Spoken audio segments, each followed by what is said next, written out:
પછી અમુક બાબત એવી હતી કે જે રોડો કરવાથી ઘણો મોટો ફાયદો થાય. હમણાં શક્તિનગર વેગળવાળો રોડનું ખાતમુહૂર્ત કર્યું અને અત્યારે 1 મહિનામાં એ કામ પૂરું થશે.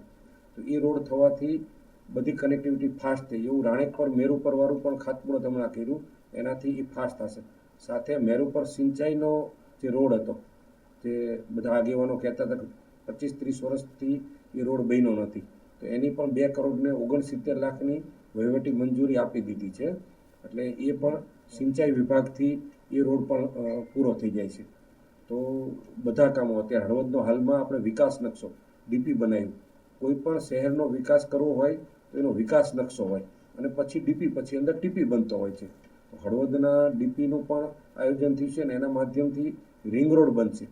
એટલે આપણે હળવદ માટે અગાઉ રજૂઆત આપણે કરી હતી કે માળિયા અમદાવાદ 6 ટ્રેક રોડ કરો અને 6 ટ્રેકમાં ઓવરબ્રિજ કરવાનું અને સાથે આ રિંગ રોડનું થઈ જાય ને તો હળવદની જે ટ્રાફિક સમસ્યા સોલ્વ થઈ જશે અને ડીપી બનવાથી પણ મોટો ફાયદો થવાનો છે. અત્યારે ડીપી અંતિમ તબક્કામાં છે.